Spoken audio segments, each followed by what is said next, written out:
പാകിസ്ഥാൻ അടുത്ത യുദ്ധത്തിന് തയ്യാറെടുക്കുകയാണ്.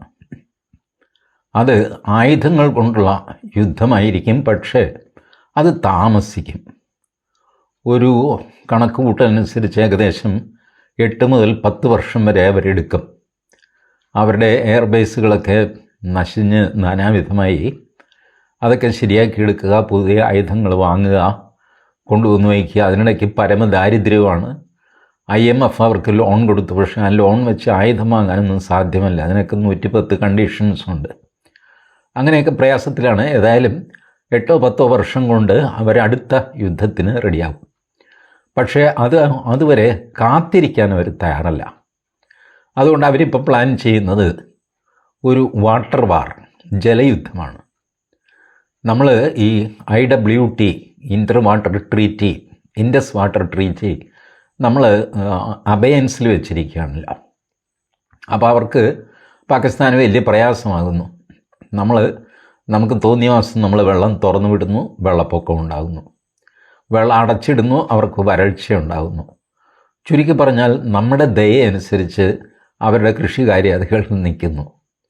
അതവർക്ക് താങ്ങാൻ പറ്റുന്നില്ല.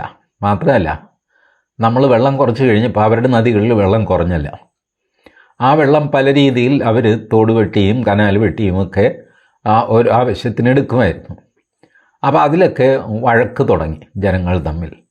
സിന്ധിൽ പ്രത്യേകിച്ചും.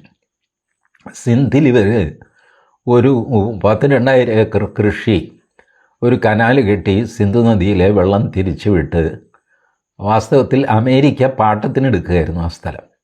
എന്നിട്ട് അമേരിക്കൻ മോഡൽ കൃഷി ചെയ്യും എന്നൊക്കെ പറഞ്ഞ് അങ്ങോട്ട് വെള്ളം തുറന്നു വിട്ടു. ഇപ്പോൾ സിന്ധിലെ ജനങ്ങൾ ആ വെള്ളം വിടാൻ സമ്മതിക്കുന്നില്ല. കാരണം സിന്ധിന് 100 ലിറ്റർ വെള്ളം വേണമെന്ന് വയ്ക്കുക. അവർക്ക് 60 ലിറ്ററാണ് കിട്ടിക്കൊണ്ടിരുന്നത്. അതിൽ 20 ലിറ്റർ ഈ അമേരിക്കൻ കൃഷിക്ക് പോകുന്നു. 40 ലിറ്ററേ അവർക്ക് കിട്ടുന്നുള്ളൂ. അപ്പോഴാണ് നമ്മൾ കാരണം 100 ലിറ്റർ കിട്ടിക്കൊണ്ടിരുന്നത് 60 ലിറ്ററായിട്ട് കുറയുന്നു മൊത്തം. ആ 60 ലിറ്ററിൽ നിന്ന് 20 കർഷകർക്ക് കിട്ടുന്നുള്ളൂ. ഇങ്ങനെയുള്ള പ്രയാസങ്ങളൊക്കെ വന്നിട്ട് അവിടെ വലിയ പ്രയാസമാണ്. പാകിസ്ഥാൻ്റെ ആഭ്യന്തരമന്ത്രിയുടെ വീടൊക്കെ കത്തിച്ചു. അവരാകെ കൂടെ അലമ്പായിരിക്കുകയാണ്. അപ്പോൾ പാകിസ്ഥാൻ ഇപ്പം ചെയ്യുന്നത് അവരുടെ തീവ്രവാദികളുണ്ടല്ലോ, തീവ്രവാദികളെ പരസ്യമായിട്ട് രാഷ്ട്രീയക്കാരുടെയും പട്ടാളക്കാരുടെയൊക്കെ കൂടെ ഓരോ പരിപാടികൾക്കൊക്കെ പ്രത്യക്ഷപ്പെടുത്തി ഇവരെ പുണ്യവാളന്മാരാക്കി എടുക്കുകയാണ്. ഇവർ സോഷ്യൽ സർവീസ് നടത്തുന്നവരാണ്. നിങ്ങൾ വിചാരിക്കുന്ന പോലെ തീവ്രവാദികളൊന്നും അല്ല. ഈ നരേറ്റീവ് കൊണ്ടുവരിക, മെല്ലെ ഒരു 6-7 മാസം കഴിയുമ്പോൾ ലോകരാജ്യങ്ങൾ ഇവരെ വലിയ സാമൂഹ്യ സേവകരായിട്ട് കൊണ്ടാടും. വേണമെങ്കിൽ സമാധാനത്തിൻ്റെ ഒരു നോബൽ സമ്മാനവും കൊടുക്കും മസൂദ് അസറിനൊക്കെ. അതോടെ ഇയാൾ വലിയ ലോകസമാധാനക്കാരനാകും. ഇന്ത്യക്കകത്തുള്ള പാകിസ്ഥാനികളൊക്കെ ഇയാൾക്ക് സിന്ദാബാദ് വിളിക്കാൻ തുടങ്ങും. വെള്ളം കിട്ടാത്തതിന് അവരൊരു ക്യാമ്പയിൻ തുടങ്ങും. ഗിവ് മീ വാട്ടർ എന്ന് പറഞ്ഞിട്ടൊരു കൊച്ചു പയ്യൻ ഒരു കോപ്പയുമായിട്ട് മരുഭൂമിയിലിരിക്കുന്ന ഒരു പടം, അതാണ് ഞാൻ ഈ വീഡിയോയുടെ തമ്പനയിലായിട്ട് കൊടുത്തത്. ഒരു ചെറിയ മുസ്ലിം പയ്യൻ, അവൻ ഒരു കോപ്പയുമായിട്ട് മരുഭൂമിയിലിരിക്കുന്നു, വെള്ളമില്ല. മുസ്ലിമാണെന്ന് തിരിച്ചറിയാനായിട്ട് നമ്മുടെ ഈ ഇടിയപ്പം പോലത്തെ ഒരു തൊപ്പിയും വെച്ചാൽ മതിയല്ല. അപ്പോൾ ഇതൊക്കെ ആയിട്ട് ഗിവ് മീ വാട്ടർ എന്ന് പറഞ്ഞിട്ട് ആ ചെറുക്കന് ഇത് ലോകം മുഴുവൻ അങ്ങോട്ട് ഷെയർ ചെയ്യും. നമ്മുടെ ഗ്രേറ്റ തെൻബർഗിൻ്റെയൊക്കെ നേതൃത്വത്തിൽ ഇവിടുത്തെ കേരളത്തിലെ ജിഹാദികൾ, പിന്നെ ഇടതുപക്ഷ മതനിരപേക്ഷ ജനാധിപത്യ വർഗ ബഹുജന ഡിമാല ഗുണ്ടന്മാരെല്ലാം തന്നെ ഫേസ്ബുക്കിൽ ഷെയർ ചെയ്ത് വാൻ ബഹളം, വെള്ളം കൊടുക്കണു മഹാപാപി, ഇങ്ങനെയൊക്കെ പറഞ്ഞിട്ട് കച്ചറ ഉണ്ടാക്കും. ഇതാണ് അവരുടെ ഡിസൈൻ. ലോകം മുഴുവൻ ഓൾ ഐസ് ഓൺ റഫ എന്ന് പറഞ്ഞിട്ടൊരു ക്യാമ്പയിൻ ഓർക്കണില്ലേ കുറച്ച് മാസം മുമ്പ്? ഇസ്രായേൽ അത് മൈൻഡ് ചെയ്തില്ല. ക്യാമ്പയിനൊക്കെ അവിടെ നടന്നു. ഇസ്രായേൽ ബോംബിട്ട് ഭസ്മമാക്കി കളഞ്ഞു. ഇതുപോലെ നമ്മളെക്കൊണ്ട് വെള്ളം കുടിപ്പിക്കാനായിട്ട് പുറത്തു നിന്നും അകത്തു നിന്നും സമ്മർദ്ദം ഉണ്ടാക്കും. അകത്തുള്ളവർ തയ്യാറാണ് പാകിസ്ഥാന് വേണ്ടി വാദിക്കാൻ. ഇപ്പോൾ ഏകദേശം ഓപ്പണായിട്ട് തന്നെ വാദിച്ചുകൊണ്ടിരിക്കുകയാണ്. യുദ്ധത്തിൻ്റെ തുടക്കത്തിൽ ഭാരതത്തിന് വിമാനങ്ങൾ എത്ര നഷ്ടപ്പെട്ടു എന്നുള്ള ചോദ്യമാണ് നിരന്തരം പ്രതിപക്ഷം ഉന്നയിക്കുന്നത്. എനിക്കിപ്പോഴും മനസ്സിലായില്ല, ഒരു യുദ്ധമല്ലേ, അവരുടെ വിമാനം നമ്മൾ തകർക്കും, നമ്മുടെയും ചില വിമാനങ്ങൾ അവർ തകർക്കുമല്ലോ, അവർ വെറുതെ ഇരിക്കുകയല്ലല്ലോ, കൈയും കെട്ടി നിൽക്കുകയാണോ? അല്ല, നമുക്കും നഷ്ടമുണ്ടാകും. ഈ നമ്മുടെ നഷ്ടം പുറത്തു കൊണ്ടുവന്ന് ചെകഞ്ഞ് ആഘോഷിക്കേണ്ട ആവശ്യം എന്താ? ഇന്നിപ്പോൾ CDS ചവാൻ അദ്ദേഹത്തിനോട് ചോദിച്ചു കഴിഞ്ഞപ്പോൾ അദ്ദേഹം പറഞ്ഞു, losses were there but we immediately change our tactics, we rectified and all our planes were employed. ഇതിനർത്ഥം എന്താ? ഇതിനിടയ്ക്ക് ബ്രോഡ് ഡൗൺ എന്നൊരു വാക്ക് അദ്ദേഹം ഉപയോഗിച്ചു. വലിയ കുഴപ്പമില്ല. ഈ ബ്രോഡ് ഡൗൺ എന്ന് പറഞ്ഞ് നമ്മളുടെ CDS ബ്രോഡ് ഡൗൺ എന്ന് പറഞ്ഞു കഴിഞ്ഞാൽ നമ്മുടെ വിമാനം നമ്മൾ തിരിച്ചു വിളിച്ചു എന്നല്ലേ അർത്ഥം. പാകിസ്ഥാനാണ് പറയുന്നതെങ്കിൽ we broad down India's plain എന്ന് പറഞ്ഞാൽ അവർ വെടിവെച്ചിട്ടു എന്നർത്ഥം. നമ്മൾ ബ്രോഡ് ഡൗൺ എന്ന് പറയുമ്പോൾ എടാ ആ വിമാനം തിരിച്ചിറക്കുക, അത് ശരിയല്ല, ആ മൊത്തം സ്ട്രാറ്റജി ഒന്ന് റീവർക്ക് ചെയ്യാനുണ്ട്. അതിനിടയ്ക്ക് നമ്മൾ ഈ 9 ഭീകരതാവളങ്ങൾ തകർത്തു, അത് വേറെ കാര്യം. ബട്ട് അതത്ര പെർഫെക്റ്റ് ആയില്ല. ഇത് അന്താരാഷ്ട്ര ഡിഫൻസ് എക്സ്പേർട്സും പറയുന്നുണ്ട്. നിങ്ങൾ പാകിസ്ഥാൻ്റെ എയർ ഡിഫൻസ് സിസ്റ്റം ആദ്യം തകർക്കണമായിരുന്നു, എന്നിട്ട് ഭീകരതാവളങ്ങൾ തകർക്കണമായിരുന്നു. എയർ ഡിഫൻസ് സിസ്റ്റം നിൽക്കുമ്പോൾ നിങ്ങൾ ഭീകരതാവളം തകർക്കാൻ പോയി കഴിഞ്ഞാൽ അവരുടെ എയർ ഡിഫൻസ് പ്രവർത്തിക്കും, നിങ്ങൾക്കും നാശനഷ്ടം ഉണ്ടാകും. ഏതായാലും നമ്മളുടെ CDS ഇപ്പോൾ പറയുന്നത്, ചീഫ് ഓഫ് ഡിഫൻസ് സ്റ്റാഫ് പറയുന്നത്, ഞങ്ങൾ ആ സ്ട്രാറ്റജി ഒന്ന് റീവർക്ക് ചെയ്തു ഓവർനൈറ്റ്. 7-ാം തീയതിയാണ് ഈ സംഭവം, 7-ാം തീയതി രാത്രി. അപ്പം തന്നെ നമ്മളുടെ ടാക്ടിക്സ് നമ്മൾ മാറ്റി, അതിനുശേഷം പിന്നെ പിന്നോട്ട് നോക്കേണ്ടി വന്നിരുന്നില്ല, അടിച്ച് ഭസ്മമാക്കി കളഞ്ഞു. കൂടാതെ ഒരു ചെറിയ ചിരിയോടെ അദ്ദേഹം പറഞ്ഞു, ന്യൂക്ലിയർ എസ്കലേഷൻ വരെ ഒന്നും എത്തിയില്ല കേട്ടോ. There is a big space between conventional and nuclear activity. ഇത് പറയുന്നത് ഒരു മിസ്ചിവസ് സ്മൈലോടുകൂടിയാണ്. അത് വ്യക്തമാണ്, അത് പുറത്ത് പറയാൻ പറ്റില്ല. അതുകൊണ്ടാണ് പല ലോസസും പുറത്ത് പറയാൻ പറ്റില്ല. നമ്മളുടെ പട്ടാളക്കാർക്ക് പറ്റിയ അബദ്ധം അല്ലെങ്കിൽ നഷ്ടം അത് പൊതു ചർച്ചയ്ക്ക് വെക്കണമെന്നുള്ള വാശി എനിക്കിപ്പോഴും മനസ്സിലായിട്ടില്ല. പ്രതിപക്ഷത്തിൻ്റെ വാശി, അവൻ്റെ പലയിട കുത്തി നാറ്റിക്കുന്ന ഏർപ്പാട്. ഒരു ലെവലേശം രാഷ്ട്രത്തോട് കമ്മിറ്റ്മെൻ്റ് ഉണ്ടെങ്കിൽ ഇത് ചെയ്യുമോ? നമ്മളുടെ പട്ടാളക്കാരെ പ്രതിക്കൂട്ടിൽ നിർത്തിയിട്ട് പറ, എത്ര വിമാനം വീണു പറ. ഞാൻ പറയുന്നു ശരി, 10 വിമാനം വീണു, താൻ എന്ത് ചെയ്യാൻ പോവുക? എന്താ ചെയ്യാൻ പോണേ? താൻ ഇന്ത്യൻ പട്ടാളത്തെ കുറ്റം പറയാൻ പോകുന്നു. 10 വിമാനം നഷ്ടപ്പെട്ടു എന്ന് പറഞ്ഞിട്ട് 10 അല്ല 15 വിമാനം ചിലപ്പോൾ നഷ്ടപ്പെട്ടു എന്ന് വരും. 1971 യുദ്ധത്തിലാണെന്ന് തോന്നുന്നു, പാകിസ്ഥാൻ്റെ 65 വിമാനം തകർന്നു, നമ്മുടെ 46 വിമാനം തകർന്നു. യുദ്ധമല്ലേ, ഇത് തകരാതിരിക്കുമോ? അത്രയൊന്നും ഇവിടെ സംഭവിച്ചില്ല. അല്ല, ഒരാണിയെങ്കിലും പോയിട്ടുണ്ടെങ്കിൽ അതിന് നരേന്ദ്രമോദിയെ കൊണ്ട് കണക്ക് പറയും. ഇങ്ങനെ ഒരു യുദ്ധം സാധ്യമല്ല. രാഹുൽ ഗാന്ധിയും KC വേണുഗോപാലും പോയി യുദ്ധം ചെയ്യട്ടെ, പവൻ ഖേറയൊക്കെ പോട്ടെ അതിർത്തിയിൽ. ഒരു പരിക്കും പറ്റാതെ നിങ്ങൾക്കൊരു ഗുസ്തി ജയിക്കാനെങ്കിലും പറ്റുമോ? നമ്മൾ വലിയ ഒരു കിങ് കോങ്ങുമായിട്ട് ഗുസ്തിക്ക് നിൽക്കുന്നു. 2 ഇടിയെങ്കിലും നമ്മൾ ഇടിക്കില്ലേ അങ്ങർക്കിട്ട്? അത്രയും ചെറിയ നാശനഷ്ടം അങ്ങർക്കും ഉണ്ടാവില്ലേ? അപ്പോൾ കിങ് കോങ്ങിന് അടി കിട്ടി, കിങ് കോങ്ങിന് അടി കിട്ടിയെന്ന് എന്തൊരു മനോഭാവമാണ് ഇതൊക്കെ, എനിക്ക് മനസ്സിലാവുന്നില്ല. ഇനിയിപ്പോൾ ഇവർ അടുത്ത അടിമയാകാൻ പോകുന്നത് ഈ നരേറ്റീവ് വാറിൽ നമ്മളെപ്പോഴും പുറകിലാണല്ലോ. ഇന്ത്യയുടെ ഒരു ഗതികേട് നരേറ്റീവ് വാർ നമ്മൾ പുറകിലാണ് എപ്പോഴും. തോറ്റ പാകിസ്ഥാൻ ജയിച്ചു എന്ന് പറഞ്ഞ് ഭൂലോകം മുഴുവൻ അങ്ങ് പ്രശസ്തിയാക്കുകയാണ്. പല വിദേശ രാജ്യങ്ങളും അത് വിശ്വസിക്കുകയും എക്സ്പേർട്സ് ലേഖനം എഴുതുകയും ചെയ്യുന്നു.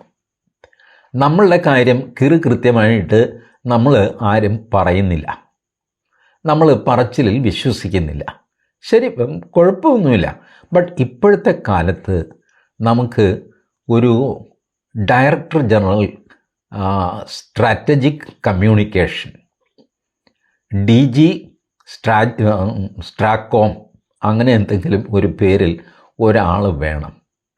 ഇതുപോലത്തെ യുദ്ധം നടക്കുമ്പോഴും സമാധാന കാലത്തും ക്ലിയർ ആയിട്ട് ഈ കാര്യങ്ങൾ നടന്നതോ നടക്കാത്തതോ മറച്ചു വയ്ക്കേണ്ടത് മറച്ചു വയ്ക്കും ഒക്കെ സമർത്ഥമായിട്ട് ഈ കാര്യങ്ങൾ വിശദീകരിക്കാൻ ആൾ വേണം. പാകിസ്ഥാന് ഒരു DGISPR ഉണ്ടല്ലോ, ഡയറക്ടർ ജനറൽ ഇൻ്റർ സർവീസ് പബ്ലിക് റിലേഷൻസ്, വലിയ വിവരമൊന്നും ഇല്ലാത്ത ആളാണ്. അയാളുടെ ഇംഗ്ലീഷും ഒക്കെ തെറ്റാണ്, പക്ഷെ ചുമ്മാ കുറേ കാര്യങ്ങളങ്ങ് വിളിച്ചു പറയും. ഇത് ആളുകൾ വിശ്വസിപ്പിക്കാൻ പാകിസ്ഥാനൊരു സാമർഥ്യമുണ്ട്. നമുക്കും ആ രീതിയിൽ ഒരാളുണ്ടെങ്കിലേ പറ്റുള്ളൂ. കാരണം നരേറ്റീവ്സിൻ്റെ കാലമാണ്. അല്ലെങ്കിൽ നമ്മളുടെ സ്വന്തം ജനങ്ങൾ നമ്മളെ വിശ്വസിക്കാത്ത ഒരവസ്ഥ വരും. ആ കാര്യത്തിൽ ഗവൺമെൻറ് ഓഫ് ഇന്ത്യ കുറച്ചുകൂടെ ശ്രദ്ധിക്കണം എന്ന് ഞാൻ കരുതുന്നു. Social media government of India ശ്രദ്ധിക്കാറേയില്ല. ഇപ്പോഴാണ് കുറച്ച് യൂട്യൂബർമാരെയൊക്കെ നിരോധിച്ചു. അത് ഇത് എത്ര യൂട്യൂബർമാരുണ്ടെന്ന വിചാരം ഇന്ത്യ വിരുദ്ധരായിട്ട്? അവരെ ഒന്നും ഒരു നിയന്ത്രണമില്ലാതെ ചുമ്മാ കെട്ടഴിച്ച് വിട്ടിരിക്കുക. ഫേസ്ബുക്ക് കൊണ്ട് യൂട്യൂബ് കൊണ്ട് നിങ്ങൾക്ക് എന്തും എഴുതാം, എന്ത് കമൻറ്റും പറയാം. ഫ്രീഡം ഓഫ് എക്സ്പ്രഷനെ അനുകൂലിക്കുന്ന ആളാണ് ഞാൻ. അത്യാവശ്യം തെറ്റോ തെറിയോ ഒക്കെ പറഞ്ഞോട്ടെ, പക്ഷേ രാജ്യദ്രോഹം പറയരുത്. ആ ഫേസ്ബുക്ക് ID അപ്പം തന്നെ ഡിലീറ്റ് ചെയ്ത് കളയണം. Delete it, that is all. അതിന് പകരം റൈറ്റ് വിങ് ദേശസ്നേഹികളോട് എന്തോ വിരോധം പോലെ പലപ്പോഴും ഗവൺമെൻറ് അവരെ ബ്ലോക്ക് ചെയ്യുകയും അവരുടെ യൂട്യൂബ് എടുത്ത് കളയും, അവർക്ക് കോപ്പിറൈറ്റ് സ്ട്രൈക്ക് അടിക്കുകയൊക്കെ ചെയ്യും. ഇതെന്തൊരുപാട്, എനിക്കത് മനസ്സിലാവുന്നില്ല. എനിക്കിതിൻ്റെ എല്ലാം ഉദാഹരണങ്ങൾ എൻ്റെ കയ്യിലുണ്ട്. ഞാൻ ഈ വെറുതെ സമയം കളയണ്ടല്ലോ എന്ന് വിചാരിച്ചിട്ട് അതൊന്നും പറയുന്നില്ല. ഇപ്പോൾ പാകിസ്ഥാൻ ഈ പറഞ്ഞ മസൂദ് അസറിനെ എല്ലാം സാമൂഹ്യ പ്രവർത്തകരായിട്ട് അവതരിപ്പിച്ചുകൊണ്ടിരിക്കുകയാണ്. സാമൂഹ്യ പ്രവർത്തകരുടെ നേർക്കാണ് ഭാരതം ആക്രമണം നടത്തിയതെന്നും അത് വലിയ അപരാധമായി പോയെന്നും പറഞ്ഞ് വലിയൊരു ക്യാമ്പയിൻ അങ്ങ് തുടങ്ങുക. ജനകീയ പ്രക്ഷോഭം, വെള്ളം കിട്ടാത്തതിൻ്റെ പ്രക്ഷോഭം, ഇതെല്ലാം ചേർന്ന് പാകിസ്ഥാനിലെ തെരുവുകളിൽ ഇന്ത്യ വിരുദ്ധ വികാരം ആളിക്കത്തും. അവരുടെ പട്ടാളം രക്ഷപ്പെടും. തല്ല് കിട്ടിയ കക്ഷിയുണ്ടല്ല, അവൻ രക്ഷപ്പെടും. അവനെ ആരും കുറ്റപ്പെടുത്തുകയില്ല, നമ്മളെ കുറ്റപ്പെടുത്തും. ഇങ്ങനെ പുണ്യവാളന്മാരാക്കി തീർത്ത ടെററിസ്റ്റുകളെ വീണ്ടും ഭാരതത്തിലേക്ക് കയറ്റിവിടും. നിങ്ങളൊരു കാര്യം ആലോചിച്ചേ, ഇപ്പോഴും ടെററിസം നടത്താൻ വലിയ പ്രയാസമൊന്നുമില്ല. ഈ ഹാജി പീർ കീജി പീർ എന്നൊക്കെ പറയുന്ന സ്ഥലത്തൂടെ ഒരു 4-5 എണ്ണം ഇങ്ങോട്ട് വരുന്നു, ഏതെങ്കിലും ഒരു ഗ്രാമത്തിൽ കയറുന്നു, കുഞ്ഞുകുട്ടി പരാജനങ്ങളടക്കം സകലതിനെയും വെടിവെച്ച് കൊല്ലുന്നു. ടെററിസ്റ്റ് ആക്റ്റായി ഇല്ലേ? ഇത് നമുക്ക് തടയാൻ പറ്റുമെന്നാണോ നിങ്ങളുടെ വിചാരം? ഓരോ സ്ഥലത്തും ഓരോ മീറ്ററിനും പട്ടാളക്കാരൻ നിൽപ്പുണ്ടോ? അതൊന്നും സാധ്യമല്ല. അതുകൊണ്ട് terrorist operation can happen at any time. But Pakistan അതിന് ധൈര്യപ്പെടാത്തത് പഴയ പോലെ അല്ല. ഇപ്പോൾ ടെററിസ്റ്റ് ഓപ്പറേഷൻ നടത്തി കഴിഞ്ഞാൽ സർവ്വസംഹാരകമായ തിരിച്ചടിയാണ് കിട്ടുന്നത്. The cost of a terrorist operation has gone so high that it has become unbearable for Pakistan. ഇനിയൊരു അടി കിട്ടിക്കഴിഞ്ഞാൽ പാകിസ്ഥാന് താങ്ങാൻ പറ്റില്ല. ചൈന ഞൊട്ടും. ചൈനയിലെ ഒരു പ്രൊഫസർ വന്നിട്ട് ഇൻ്റർവ്യൂ ഒക്കെ കൊടുക്കുകയാണ്. അതേ, നിങ്ങൾ ഈ നദികളിലെ വെള്ളം തടഞ്ഞു നിർത്തും എന്ന് വിചാരിക്കരുത്. നിങ്ങളുടെയും വടക്ക് ഞങ്ങളുണ്ട്, ഞങ്ങളത് നിർത്തിയാൽ നിങ്ങളെന്ത് ചെയ്യും? ഇതൊക്കെയാണ് ആശാൻ്റെ ചോദ്യം. വാസ്തവത്തിൽ നദികൾക്കൊരു ഉത്ഭവസ്ഥാനമുണ്ട് എന്നുള്ളത് ശരിയാണ്. പക്ഷേ ഉത്ഭവസ്ഥാനത്തു നിന്നുള്ള വെള്ളം കൊണ്ട് മാത്രമല്ല ഒരു നദി നദിയായിട്ട് മാറുന്നത്. ഇടയ്ക്ക് ഒരുപാട് കൈവഴികൾ, മഞ്ഞുരുകി വരുന്നത്, ഊറി വരുന്നത് ഒക്കെ ആയിട്ടാണ് പിന്നീടാണ് നദിയായിട്ട് മാറുന്നത്. അപ്പോൾ ഇതിൻ്റെ തലപ്പത്തൊരാളിരിക്കുന്നു, അവിടെ ഒരു കല്ല് വെച്ച് ഇങ്ങനെ ദ്വാരം അങ്ങോട്ട് അടച്ചു കഴിഞ്ഞാൽ നദി ബ്ലോക്കായി പോകും എന്നൊക്കെ പ്രൊഫസർമാരൊക്കെ വാദിക്കാൻ തുടങ്ങിയാൽ നമ്മൾ എന്ത് ചെയ്യും? എന്നിട്ട് നമ്മളെ ഉപദേശിക്കുകയാണ്. മറ്റുള്ളവർ നിങ്ങളോട് ചെയ്യരുത് എന്ന് നിങ്ങൾ ആഗ്രഹിക്കുന്ന കാര്യം നിങ്ങളും മറ്റൊരാളിനോട് ചെയ്യരുത്. കൊള്ളാം, നല്ല കാര്യം. അതായത് നമ്മുടെ വെള്ളം ആരെങ്കിലും മുടക്കും, ചൈന മുടക്കും എന്ന് വെച്ചോ, അതുകൊണ്ട് നമ്മൾ പാകിസ്ഥാൻ്റെ വെള്ളം മുടക്കരുത്. കാരണം ചൈനയ്ക്കും മുടക്കാനുള്ള അവകാശമുണ്ടല്ലോ. അതേസമയം തീവ്രവാദത്തെ പറ്റിയുള്ള ചോദ്യത്തിന് അദ്ദേഹത്തിന് മറുപടിയില്ല. ഭാരതത്തിൽ കടന്നു വന്നിട്ട് 26 പേരെ വെടിവെച്ച് കൊല്ലുന്നു. ഭാരതം പാകിസ്ഥാനിൽ പോയിട്ട് 26 പേരെ വെടിവെച്ചു എന്ന് കഴിഞ്ഞാൽ ഈ പ്രൊഫസർക്ക് സന്തോഷമാകുമോ? ആ കുഴപ്പമൊന്നുമില്ല, പകരത്തിന് പകരമാണെന്ന് പറയുക. ഇതുപോലത്തെ ഈ വിയേഡ് ലോജിക്കൊക്കെ ആയിട്ട് ചൈന ഇറങ്ങിയിരിക്കുന്നത് they also want to buy time. ചൈനയ്ക്കിപ്പോൾ ഉടനെ ഒന്നും ചെയ്യാനൊന്നും സാധ്യമല്ല. അതുകൊണ്ട് പാകിസ്ഥാനും ചൈനയും ദേ ആർ ബൈയിങ് ടൈം. ഇതിനിടയ്ക്ക് ഭാരതത്തിൻ്റെ ജോലികളുമായിട്ട് മുന്നോട്ട് പോകുന്നു. ഒരു കണ്ണ് എപ്പോഴും പാകിസ്ഥാൻ്റെ പുറത്തുമുണ്ട്, ചൈനയുടെ പുറത്തുമുണ്ട്. ചൈനയ്ക്ക് വേണ്ടി ഒരു സെക്കൻഡ് ഓപ്ഷൻ നമ്മൾ തയ്യാറാക്കി വെച്ചിട്ടുമുണ്ട്. എവിടെ നിന്നായിരിക്കും ചൈനയുടെ ഓപ്പറേഷൻ തുടങ്ങുകയാണെങ്കിൽ തന്നെ ഒരു യുദ്ധത്തിന് പോകാനുള്ള വിവരക്കേട് ചൈന കാണിക്കും എന്ന് ഞാൻ കരുതുന്നില്ല, ആരും കരുതുന്നില്ല.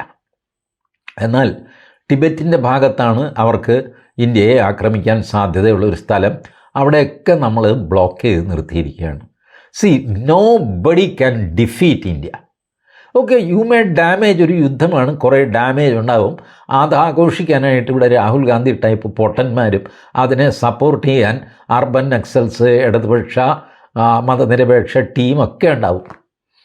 നമ്മുടെ നിലമ്പൂരിൽ മത്സരിക്കുന്ന എം സ്വരാജ് ഉണ്ടാവും.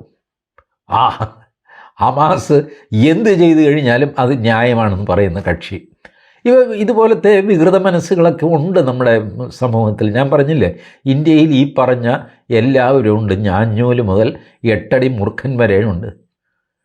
ഇവരെല്ലാമുള്ള കൊട്ടയും ചുമന്നുകൊണ്ടാണ് നരേന്ദ്രമോദി ഈ കലാപരിപാടി നടത്തിക്കൊണ്ട് പോകുന്നത്. അതുകൊണ്ട് നമ്മൾ we are expecting the unexpected.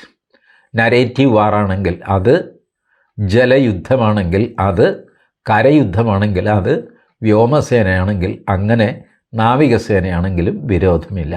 V are ever prepared. അക്കാര്യത്തിൽ നമുക്ക് ഒരു ഉറപ്പുണ്ട്. കാരണം നരേന്ദ്രമോദിയാണ് പ്രധാനമന്ത്രി. അതാണ് ഒറ്റ കാരണം. വേറെ എന്തെങ്കിലും കാരണം ആവശ്യമുണ്ടോ? ഇല്ല. Thank you.